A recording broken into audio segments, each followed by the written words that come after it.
सो कल हम लोगों ने सेल पोटेंशियल पढ़ा हुआ था, मतलब एप्लीकेशन ऑफ सेल पोटेंशियल पढ़ा हुआ था, जिसमें हम लोगों ने कैलकुलेशन ऑफ इक्विलिब्रियम कांस्टेंट पढ़ लिया था और सॉल्युबिलिटी प्रोडक्ट की कैलकुलेशन पढ़ ली थी।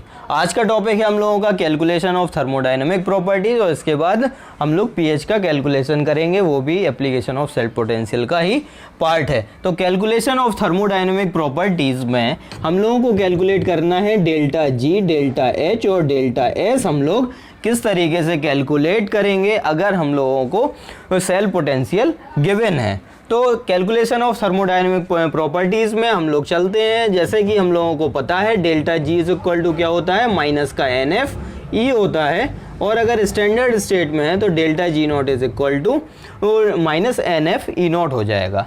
अब हम लोगों को थर्मोडायनेमिक्स तक जाना है तो मैक्सवेल इक्वेशन आनी चाहिए। मैक्सवेल इक्वेशन क्या होती है, डेल्टा जी, अच्छा डेल्टा जी का हम लोग रिलेशन जब पढ़ते हैं तो D G is equal to क्या होता है, V D P minus S D T होता है। थर्मोडायनेमिक्स में मैक्सवेल इक्वेशन पढ़ते हैं जब, तो D G equal to V D P minus S D T हो गया। अब बात आती है कि हम लोग इसको पढ़ते हैं, जो भी वो ये डी जी होता है गिव्स फ्री एनर्जी, हम लोग सेल रिएक्शन पढ़ते हैं तो वो एक कांस्टेंट प्रेशर पे पढ़ी जाती है। तो एट कांस्टेंट प्रेशर क्या हो जाएगा, at constant pressure D P is equal to 0, so D G equal to क्या हो गया, माइनस का एस डी टी हो गया, यानी del G upon del T at constant P is equal to क्या हो गया, माइनस एस हो गया।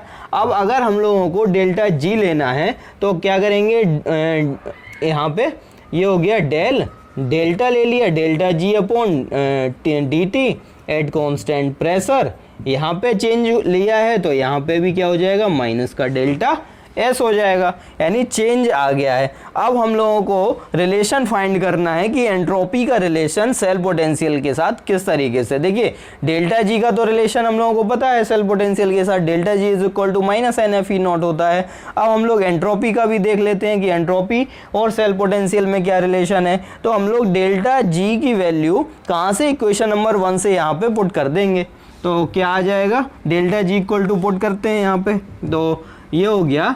देखिए डेल्टा जी की वैल्यू कितनी है, माइनस का N F E not, standard state में ही ले लेते हैं, ऐसे ही कर लेते हैं, उससे कोई फ़र्क नहीं पड़ेगा, वो डिपेंड करेगा इक्वेशन में किस तरीके से दिया हुआ है। तो माइनस एन एफ ई हो गया, और यहाँ पे क्या है, डेल्टा एस है, ठीक। अब एन और F, N number of electron transfer है, एन किसी भी रिएक्शन में number of electron transfer fix होंगे, तो यहाँ पे एन कांस्टेंट हो गया, फैराडे तो कांस्टेंट है तो कांस्टेंट ही रहेगा, ये हो जाएगा माइनस एन एफ बाहर आ गया, और ये हो गया del E by del T at constant pressure is equal to minus delta S हो गया। तो माइनस माइनस प्लस हो गया, यहाँ से क्या आ गया हमारे पास, del E upon del T at constant P is equal to delta S upon N F. Very very important, ये बहुत ही ज़्यादा इंपॉर्टेंट है गेट और नेट के लिए।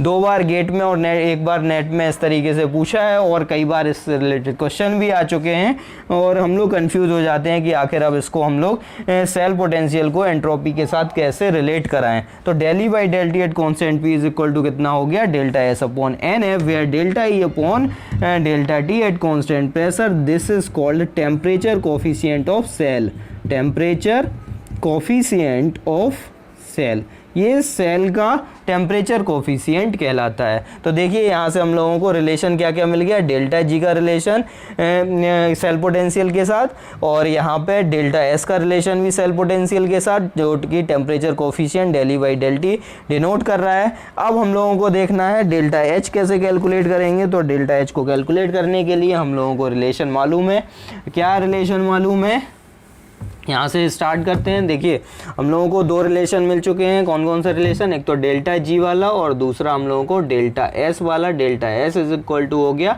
अगर स्टैंडर्ड स्टेट में, तो यहाँ पे स्टैंडर्ड स्टेट में माइनस का N F del E not by del T at constant P, ये प्लस रहेगा एन एफ, और या फिर टेम्परेचर कोफिशिएंट है तो एन एफ से हम लोग डिवाइड कर देते। अब हम लोगों को देखना है डेल्टा एच कैसे फाइंड करेंगे। तो डेल्टा एच को फाइंड करने के लिए क्या होगा, हम लोगों को पता है कि delta G is equal to होता है delta H minus T delta S, होता है कि नहीं होता है। तो हम लोग यहाँ से डिराइव कर रहे हैं, फिर यहाँ पे लिखेंगे delta G is equal to होता है डेल्टा एच माइनस का टी डेल्टा एस। तो अगर delta G is equal to minus N F E है is equal to delta H calculate करना है। टी की वैल्यू क्या है, कुछ नहीं है, डेल्टा एस की कुछ वैल्यू है, delta S is equal to है N F del E by del T. ठीक है, ये हो गया। अब डेल्टा एच अगर कैलकुलेट करना है so delta H is equal to क्या हो जाएगा, minus N F E plus T N F del E by del T at constant P. So delta H is equal to, common क्या आ रहा है, एन एफ कॉमन आ रहा है, N F common ले लिया, आ गया कॉमन एन एफ। तो और यहाँ से क्या बच रहा है, T del E by del T at constant P minus यहाँ से ई बच रहा है। एक तो हो गया ये मेथड कि डेल्टा एच की वैल्यू हमारी इतनी आ गई।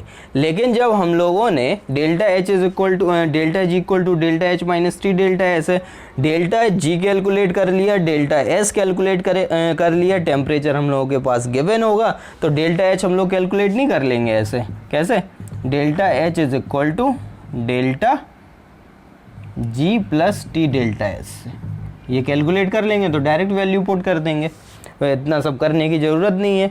लेकिन हम लोगों को मेथड पता होना चाहिए कि डेल्टा एच को और हम लोग जो ड्राइव करते हैं वो कैसे करते हैं, और उससे भी अगर करना है तो कैसे करना है। तो ये हम लोगों के पास ये जो तीन रिलेशन है ये थर्मोडायनेमिक्स के साथ इलेक्ट्रोकेमिस्ट्री का रिलेशन है, तो इसको नोट कर लीजिए। अब हम लोग करते हैं प्रीवियस ईयर के क्वेश्चन।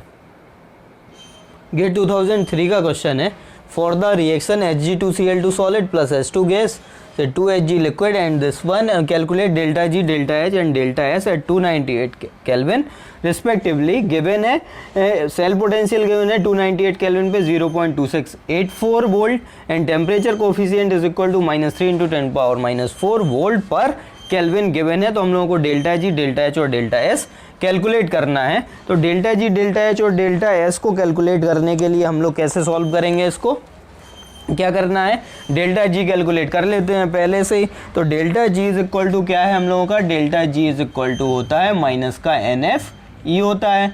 डेल्टा जी कैलकुलेट कर लीजिए, delta G number of electron transfer देखते हैं, देखा कितना हो रहा है। तो नंबर ऑफ इलेक्ट्रॉन ट्रांसफ़र यहाँ से हम लोग कैलकुलेट कर लेते हैं कि Hg2Cl2 है वो 2Hg लिक्विड और twice of Cl minus.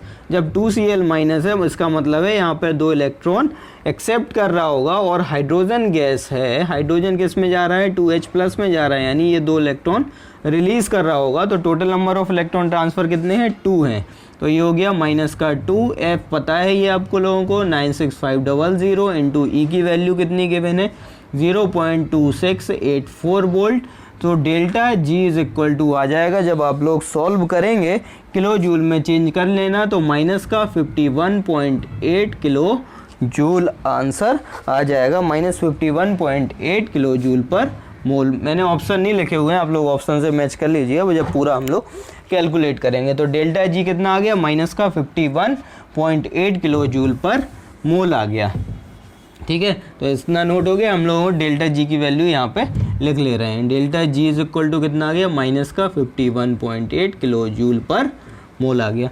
Delta G के बाद अब हम लोग डेल्टा एस कैलकुलेट करेंगे। तो डेल्टा एस कैलकुलेट करने के लिए हम लोगों को फॉर्मूला पता है, temperature coefficient del E by del T. इसलिए डेरिवेशन करते हैं कि कभी फॉर्मूला भूल जाए ना फिजिकल केमिस्ट्री में, तो ड्राइव कर लेना चाहिए। अगर टाइम लगता है तो लग जाने दीजिए, क्योंकि अगर क्वेश्चन हम लोगों का 4 नंबर का सही अगर हो रहा है तो उसके लिए थोड़ी तो मेहनत करनी ही पड़ेगी।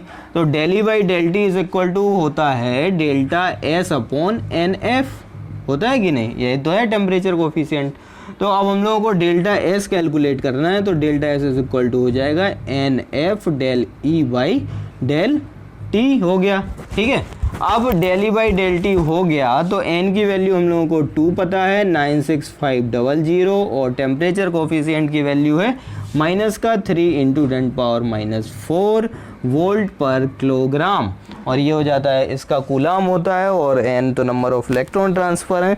तो जब आप लोग डेल्टा एस को सॉल्व करेंगे, ये गेट का क्वेश्चन है तो आप लोगों को कैलकुलेटर अलाउ होगा, तो इसको जब आप लोग सॉल्व करेंगे तो इसका आ जाएगा 57900 इतने जूल पर केल्विन डेल्टा एस। अब उन्होंने पूछा है कि ये किसको किलो जूल में बताना है, तो किलो जूल में कितना हो जाएगा, इसको हम लोग अप्रोक्स कितना लिख लेंगे, अप्रोक्स लिख लेंगे delta S is equal to 50, ये माइनस साइन था तो माइनस का 57.9 किलो जूल पर मोल हो गया, ठीक है, जूल पर केल्विन, किलो जूल पर केल्विन हो गया। और अप्रोक्सीमेट इसका जो आंसर है -58 किलो जूल पर केल्विन है। सो यहाँ से डेल्टा एस भी आ गया, अब डेल्टा जी आ गया, डेल्टा एस आ गया, तो हम लोग डेल्टा जी कैलकुलेट कर सकते, delta G is equal to delta H minus T delta S.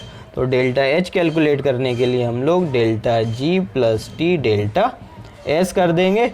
Delta जी को सॉल्व करें, डेल्टा जी की वैल्यू कितनी आई है, माइनस का 51.8 और ये किलो जूल में है, ठीक है, तो इतना आ गया, प्लस टी की वैल्यू हम लोगों के पास 298 है, डेल्टा एस माइनस का 58, एक में कितना है,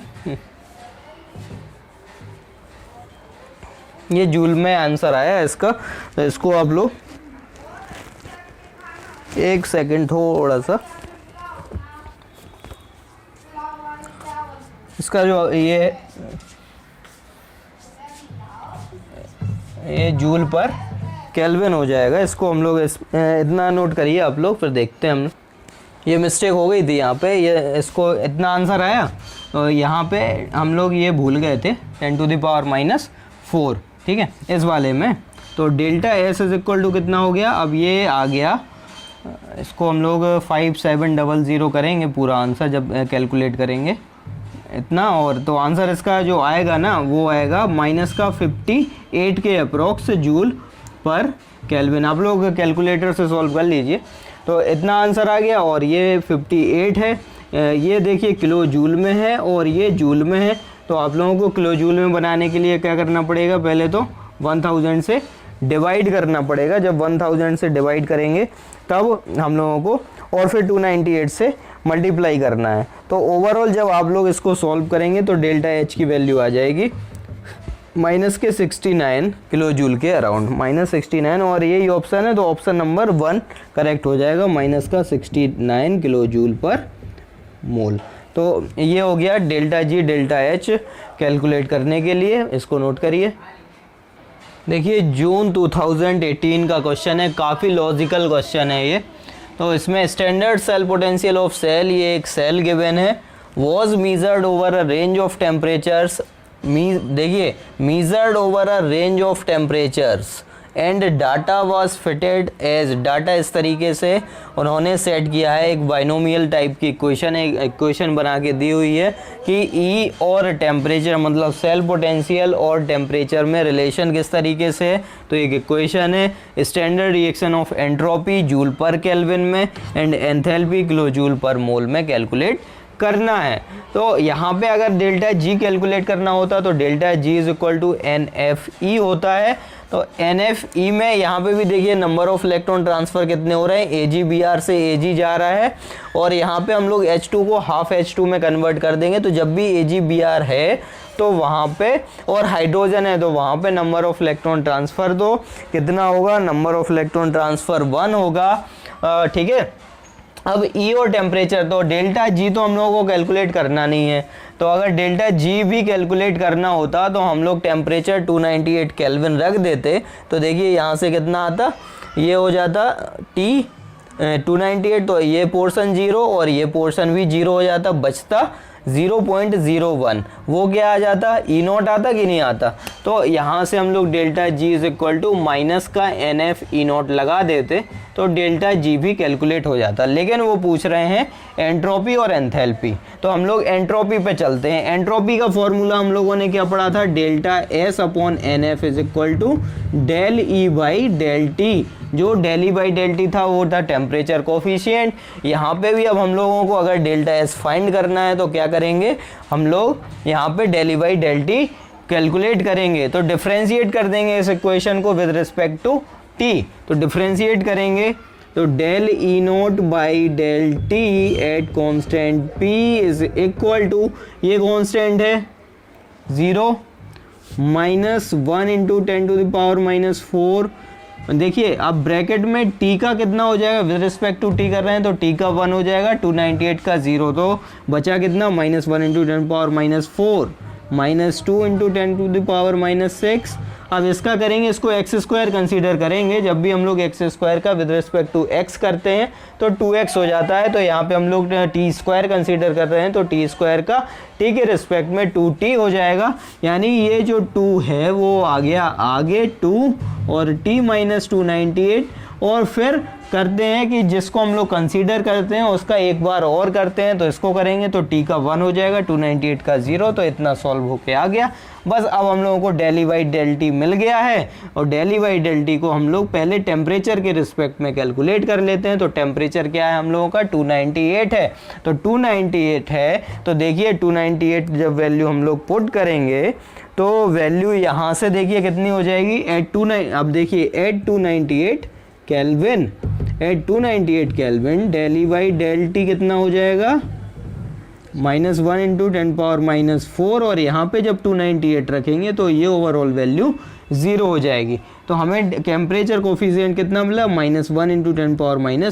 तो अब यहाँ से एक और चीज़ आप लोग यहाँ पे ध्यान दीजिए कि हम लोगों ने अभी जो गेट का क्वेश्चन किया हुआ था वहाँ पे ऑर्डर कितना था टेम्परेचर कोफिशिएंट का, 10⁻⁴ के ऑर्डर का था। यहाँ पे भी जो del E by del T है वो कितना है टेम्परेचर कोफिशिएंट का जो रेंज है वो भी 10⁻⁴ है। यहाँ पे वहाँ पे 3 था, इधर 1 है, मतलब -3 था, यहाँ पे -1 है।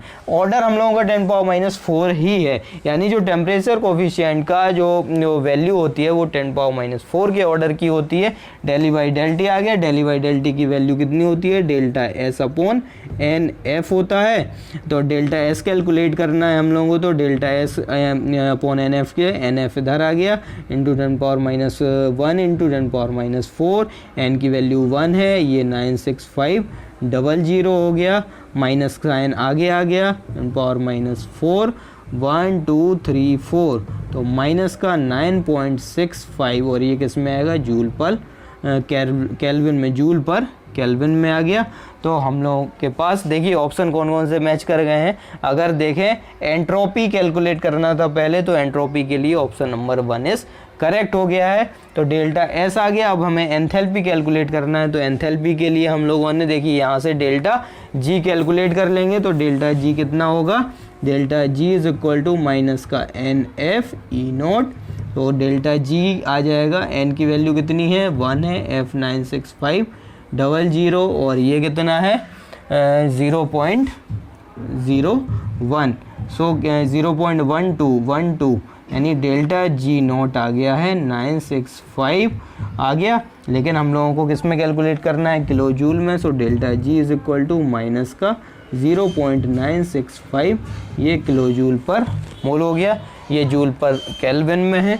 अब हम लोगों को डेल्टा एच कैलकुलेट करना है, तो delta H is equal to कितना आ जाएगा, delta G plus T delta S. Delta G कितना आया, माइनस का 0.965 प्लस टी 298 है, और ये है माइनस का 9.65, 1000 से डिवाइड कर देंगे तो ये किलो जूल पर केल्विन में आ गया। टी से डिवाइड कर दिया ना, तो टी से मल्टीप्लाई है, तो अब केल्विन हट गया, ये भी किलो जूल, ये भी किलो जूल। तो जब डेल्टा एच कैलकुलेट करेंगे तो आपका आंसर आ जाएगा माइनस का 3.84। So delta H is equal to minus का 3.84 किलो जूल पर mole. So option number 1 is correct. Logical question था, इंपॉर्टेंट क्वेश्चन है, नोट कर लीजिए इसको। ये जो नेट दिसंबर 2015 का क्वेश्चन लिखा हुआ है, ये काफ़ी, इसकी जो लैंग्वेज है थोड़ी सी कंफ्यूजिंग है। इसको समझने के लिए हम लोग एक कॉन्सेप्ट समझ लेते हैं कि क्या वो कॉन्सेप्ट है जिससे हम लोग इस क्वेश्चन को सॉल्व कर लें। क्योंकि यहाँ पे इन्होंने ईएमएफ के बारे में नहीं बताया है कि ईएमएफ इंक्रीज़ कर रहा है या डिक्रीज़ कर रहा है, तो यहाँ पे वो लैंग्वेज कंप्लीट नहीं है। लेकिन फिर भी हम लोग इसको सॉल्व कर सकते हैं कि इसको हम लोग पहले सेल रिएक्शन लिख रहे हैं कि किस तरीके से हो सकती है। तो देखिए हाइड्रोजन गैस है, यानी देखिए ये एनोड हो गया और ये कैथोड हो गया हमारे पास, ठीक है। तो एनोड पे ऑक्सीडेशन और कैथोड पे रिडक्शन होता है। तो हम लोग पहले हाफ सेल रिएक्शन लिखते हैं। Half cell reaction, half cell reaction क्या होगी, हाफ H2 कन्वर्ट हो रहा है H प्लस में और एक इलेक्ट्रॉन ट्रांसफ़र हो रहा है। ठीक। तो ये तो हो गया एनोडिक रिएक्शन, ये एनोड पे हो गई रिएक्शन। कैथोड पे क्या किस तरीके से रिएक्शन हो रही होगी, कैथोड पे रिएक्शन हो रही है। और एक और चीज़ है HCl भी है यहाँ पे, तो हम लोग H2HCl सॉल्यूशन है तो ये हो जाएगा HCl देख लेते हैं अभी। तो AgCl और Ag है, तो AgCl किस में डिसॉल्व टूट रहा है, Ag सॉलिड और Cl माइनस में आ रहा है, ठीक है, H+।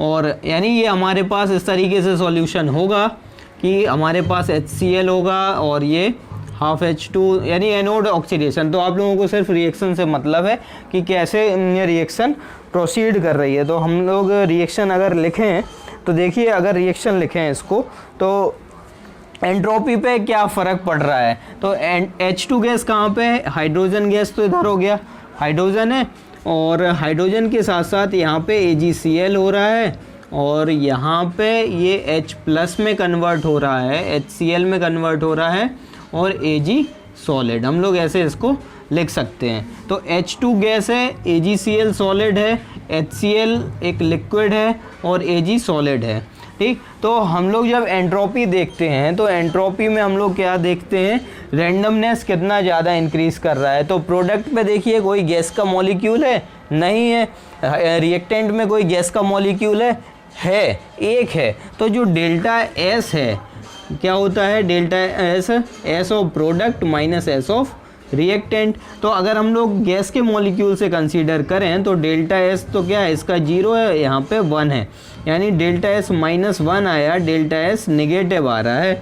यानी एंट्रोपी जो रिएक्शन हम लोगों को गिवन है उसमें एंट्रोपी की वैल्यू क्या है, डेल्टा S लेस देन 0 है, ठीक है। डेल्टा S क्या है, लेस देन 0 है। और अगर लेस देन 0 है तो हम लोगों को रिलेशन क्या पता है, क्या है, देखिए डेल्टा S अपॉन NF या delta S is equal to क्या है, NF del E by del T। तो यहाँ से हम लोग केस 1 कंसीडर कर लें पहले।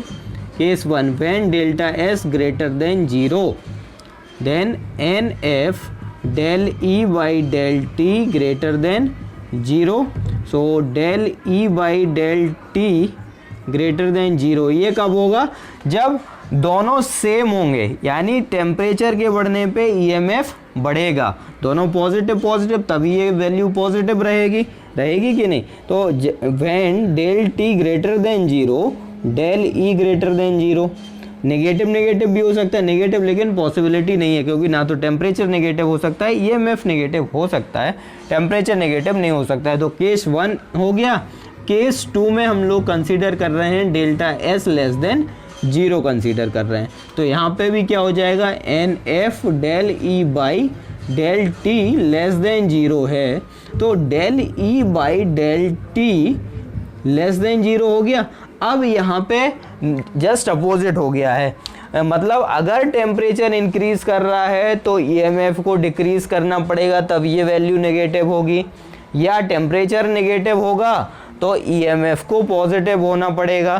तो टेम्परेचर तो हम लोग का नेगेटिव नहीं होगा, ठीक है, लेकिन ऐसे कह सकते हैं नेगेटिव नहीं होगा, टेम्परेचर इंक्रीज और डिक्रीज तो कर सकते हैं ना। जैसे टेम्परेचर 40 डिग्री हुआ, हम लोग 25 तक आ सकते हैं, 20 तक आ सकते हैं। तो उस केस में जब हम लोग टेम्परेचर डिक्रीज करेंगे तब EMF को क्या होना चाहिए, बढ़ना चाहिए, और जब टेम्परेचर इंक्रीज करेंगे तब EMF को डिक्रीज होना चाहिए, तब ये कंडीशन फॉलो होगी, ठीक है, तब ये कंडीशन फॉलो होगी। That means del E greater than 0 when del T less than 0 और del E less than 0 when del T greater than 0, ये कंडीशन होगी।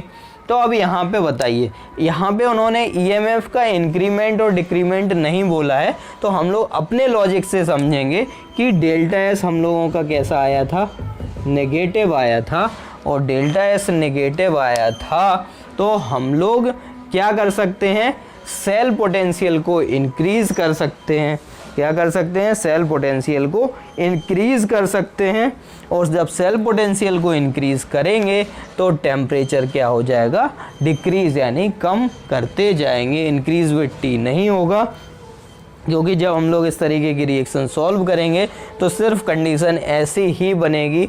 ये डाउटफुल है, लैंग्वेज इसका कंप्लीट नहीं है, लेकिन जो आंसर है उसके अकॉर्डिंग इसको फिट कराने की कोशिश की गई है। तो आंसर बी इज़ करेक्ट, इसको नोट कर लीजिए।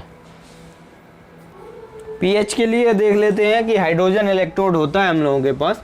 तो हाइड्रोजन इलेक्ट्रोड में HCl होता है, हाइड्रोजन गैस फ्लो कराई जाती है। तो हाइड्रोजन गैस और H+ आयंस के बीच में एक इक्विलिब्रियम आ जाता है और उस इक्विलिब्रियम को हम लोग इस तरीके से लिख सकते हैं, H+ आयन है, एक इलेक्ट्रॉन ट्रांसफ़र होके ये ½ H2 में चेंज हो गया। तो हाइड्रोजन के लिए अगर हम लोग नेक्स्ट इक्वेशन देखें तो E = E0 माइनस का 2.303 RT/NF। तो n की वैल्यू तो 1 हो रही है यहाँ पे, और ये हो जाएगा log partial pressure of hydrogen 1/2। Gas है तो गैस का हम लोग पार्शियल प्रेशर लेते हैं, ये एक्वस है। तो H+ कंसंट्रेशन, ये H+ कंसंट्रेशन या एक्टिविटी ऑफ AH+ लिख सकते हैं, आइडियल स्टेट है। E0 की वैल्यू कितनी होती है हाइड्रोजन के लिए? 0 होती है। तो E यहाँ पे E सेल आ गया, E0 = -2.303 RT, और हम लोग पूरा E0 ये स्टैंडर्ड कंडीशन में कंसीडर करें तो ये हो जाएगा 0.0591 माइनस, और ये हो गया log partial pressure of H2 की power 1/2 minus log of activity of H+। Partial pressure हम लोग 1 atm पे कंसीडर करते हैं, 1 atm पे कंसीडर करेंगे तो ये वैल्यू 0 हो जाएगी, और यहाँ पे ये आ जाएगा -0.0591 माइनस लॉग, और ये कंडीशन हो जाती है एक्टिविटी स्टैंडर्ड कंडीशन में। आइडियल कंडीशन में activity of H+ = concentration of H+, और माइनस का log H+, this is pH। So E0 = -0.0591, और ये हो गया pH के बराबर। ये है calculation of pH। Hydrogen electrode primary electrode के एज अ प्राइमरी इलेक्ट्रोड हम लोग कंसीडर करते हैं हाइड्रोजन इलेक्ट्रोड को, लेकिन हाइड्रोजन इलेक्ट्रोड पे क्या है, इसकी ड्रॉबैक है कि हम लोग इसमें 1 atm पे कंटिन्यू एक्टिविटी यूनिट एक्टिविटी का कंसंट्रेशन नहीं रख सकते हैं। इसीलिए इसके बाद जो सेकेंडरी इलेक्ट्रोड थे वो कैलोमल इलेक्ट्रोड और AgCl इलेक्ट्रोड था, तो कैलोमल इलेक्ट्रोड कंसीडर किया गया। हम लोग क्या पढ़ रहे हैं? कैलकुलेशन ऑफ pH की कैलकुलेशन पढ़ रहे हैं। तो एक तो फॉर्मूला ये हो गया, जब हाइड्रोजन इलेक्ट्रोड गिवन है E0 = -0.0591 pH। अब इस हाइड्रोजन इलेक्ट्रोड इस तरीके से होता है कि ये हमारे पास ये है, यहाँ पे ये प्लेटिनाइज्ड प्लेटिनम की एक सीट लगी रहती है, ये प्लेटिनम वायर होता है, यहाँ से हाइड्रोजन गैस फ्लो कराई जाती है, और यहाँ पे यूनिट एक्टिविटी का HCl सॉल्यूशन एक्वस है, जिसकी एक्टिविटी कितनी होती है? 1 मोलर होती है। और ये जो प्लेटिनम फॉयल होती है तो आधा तो ये इस HCl सॉल्यूशन में डिप्ड रहती है और आधा ऊपर की तरफ रहती है, जिससे हाइड्रोजन गैस जब आती है तो हाइड्रोजन गैस के आने से यहाँ पे बबल्स बनने लगते हैं, और एडजॉर्प्शन, प्लेटिनम सीट एक इनर्ट मेटल है तो एडजॉर्प्शन होने लगता है, एडजॉर्प्शन होता है जाता है, तो ये प्लेटिनम सीट इस तरीके से बिहेव करती है जैसे कि ये हाइड्रोजन की एक सीट बन गई हो, इसीलिए इसको हम लोग हाइड्रोजन इलेक्ट्रोड कहते हैं। और हाइड्रोजन गैस और इसके जो एक्वस सॉल्यूशन है HCl का, इसके बीच में इक्विलिब्रियम आ जाता है, और हम लोगों के पास जो इक्वेशन आती है वो इस तरीके से आती है, और हम लोग इससे pH कैलकुलेट भी कर सकते हैं। लेकिन इसकी जो ड्रॉबैक है वो बताइए कि यूनिट एक्टिविटी रख पाना इतना पॉसिबल नहीं है, और 1 atm का प्रेशर भी मेंटेन रख पाना पॉसिबल नहीं है। तो इसका ड्रॉबैक तो सबसे अच्छा आया फिर कैलोमल इलेक्ट्रोड। तो कैलोमल इलेक्ट्रोड में देखिए, कैलोमल यानी मरकरी कहाँ रखा गया है? हाइड्रोजन से नीचे रखा गया है। तो according to electrochemical series hydrogen behave किसके तरह करेगा? हाइड्रोजन ऊपर है और मरकरी नीचे है, तो हाइड्रोजन एनोड की तरह बिहेव करेगा और मरकरी कैथोड की तरह बिहेव करेगा।